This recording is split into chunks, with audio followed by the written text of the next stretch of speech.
Сегодня ремонтируем блок питания. Корпус я его уже снял. Вообще это обычный муравей, черная плата. И сразу же видно, что выходные конденсаторы у данного блока питания надуты. Входной конденсатор один, по крайней мере, тоже надутый. Начнем диагностику с того, что проверим ключи. Мультиметр в режиме прозвонки. Сразу, наверное, давайте предохранитель проверим первым делом. Предохранитель целый. Следующий шаг. Проверим диодный мост. Должен звенеть по 500 от... Так, наоборот. 500. 500.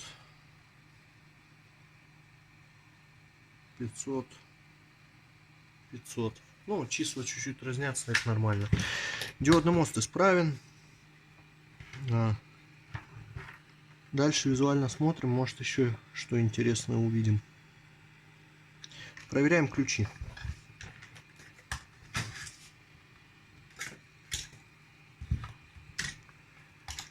Первая ножка у ключа это гейт, вторая дрейн, третья source. Трансформаторные ключи проверяем. Гейт на source должен пищать, так как это трансформаторный ключ. Второй ключ гейт на source также звенит, а вот дрейн на source звенеть не должен. Не звенит, а второго ключа тоже не звенит.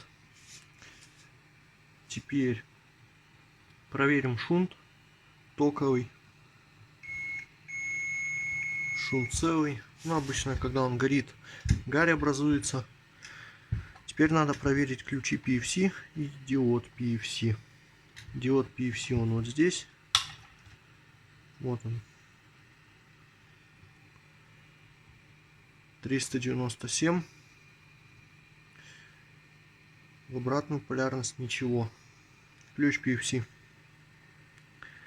Drain source цифры. Ну ладно. Gate drain ничего. Gate source цифры. Нормально. То есть фактически блок питания вроде бы как даже исправен. В таком случае сейчас я спаиваю конденсатор входной и проверяю их оба, потому что когда дуется один, второй тоже мог надуться.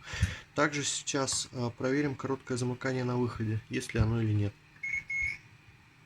Короткого замыкания на выходе нет. Меняем входные банки. Снял входные конденсаторы. Теперь необходимо точно удостовериться, что они разряжены. Разрядить их металлическим предметом, чтобы не сжечь ESR-метр. Подключаю к ESR-метру. Кстати, вот видно, что конденсатор дут, и он как бы шатается. Заявленная емкость 330 микрофарад. Напряжение 430 вольт.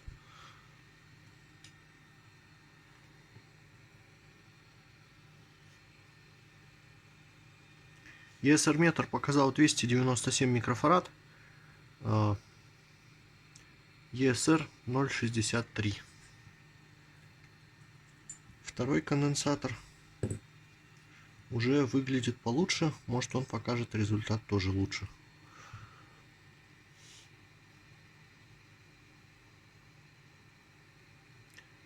$292 микрофарада, ESR 0,63.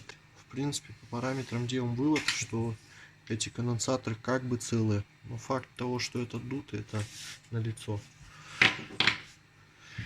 Меняем конденсаторы входные на рабочие. Поменял входные конденсаторы, поставил вот такие вот конденсаторы. На ESR показывал каждый из них по 315 микрофарад, что я считаю весьма неплохим результатом. Так как на выходе у данного блока питания конденсаторы дутые, я считаю, что нужно их снять и для тестового запуска запаять хотя бы 2-3 конденсатора, чем я сейчас и займусь. Также обращу внимание, что в этом блоке плюсы и минусы конденсаторов не подписаны, поэтому перед тем, как их снимать, их лучше сфотографировать. Снял дутые конденсаторы по выходу. теперь буду подготавливать посадочные места для установки новых. Вот они, старые конденсаторы. Все дутые. В общем, прочистил я отверстия для всех конденсаторов. А потом я что сделал? Я взял мультиметр, воткнул его в косу в режим прозвонки. И начал вот так вот перебирать по контактам от пластины вот этой вот сверху до самих пятачков конденсаторов. Зачем я начал это делать? То есть вот я касаюсь этого пятачка, пищит. Касаюсь этого пятачка, не пищит. То есть сейчас это одноименные контакты. А сейчас я короче плюс на минус получается, да? Замыкая. Вот, замыкаю, да. Слышно. Соответственно, я пометил все контакты маркером, где звенел мультиметр. Что мне это дало? Так именно то, что теперь я знаю, где в обязательном порядке надо убирать кусочки олова, там вот это все. Прямо следить, чтобы там вообще ничего не касалось. А где это допустимо, допустим. То бишь, вот то, что здесь есть чуть-чуть олова, в этом ничего страшного нет. И я сейчас не буду сидеть полчаса и выколупывать его, потому что оно мешать не будет. Запаиваю парочку новых конденсаторов для теста. Также стоит посчитать суммарную емкость тех конденсаторов, которые мы выпаяли. Поставил 3 конденсатора, думаю, для теста хватит, чтобы блок запустился на холостых. Ставил по фотографии. Вот. Ну и получается, конденсаторы эти по 3300 емкостью, а эти по 2200. Соответственно, вот эти конденсаторы побольше. Их количество нужно будет меньше. Но встают они тяжеловато.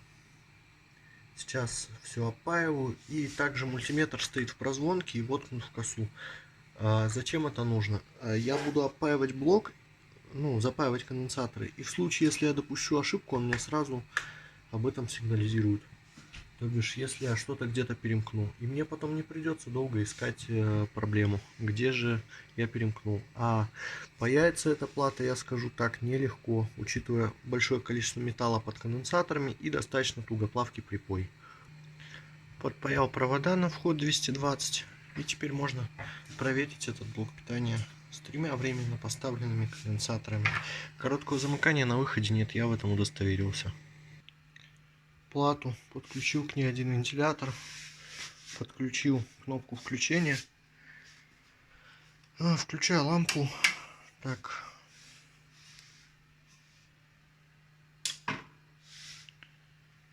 вот такая вот реакция. Я думаю, реакция вполне адекватная.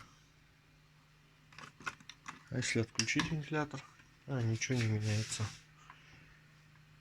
Ну, можно попробовать проверить на реальной сети, так как если бы что-то было совсем не так, лампа бы просто горела.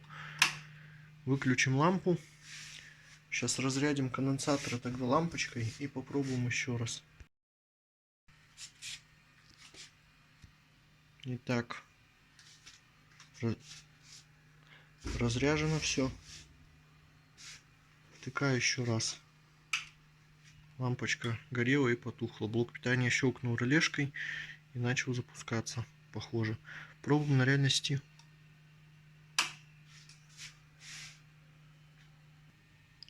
Подключенный непосредственно к розетке, данный блок питания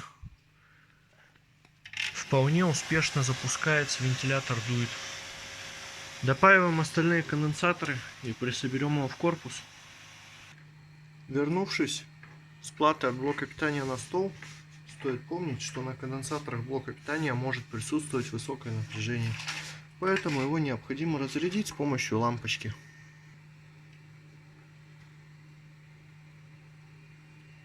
В данном случае блок питания, похоже, уже все потратил. Впаял конденсаторы все, что нужно, чтобы набрать ту же самую емкость. Стояло 10 штук по 2200, что равно 22 тысячам микрофарад. Ну и получается, поставил я 6 по 3300 и одну по 2200. Вот та же самая емкость. Соответственно, часть посадочных мест осталась пустыми, но в таком случае стоит помнить, что необходимо равнозначно ставить конденсаторы перед дросселем, вот два дросселя стоит, и после дросселя. В принципе, здесь эта равнозначность более-менее соблюдается, там по дорожкам, если посмотреть, все более-менее ровно. Это не обязательно, но для более корректной работы блока лучше все-таки этого придерживаться.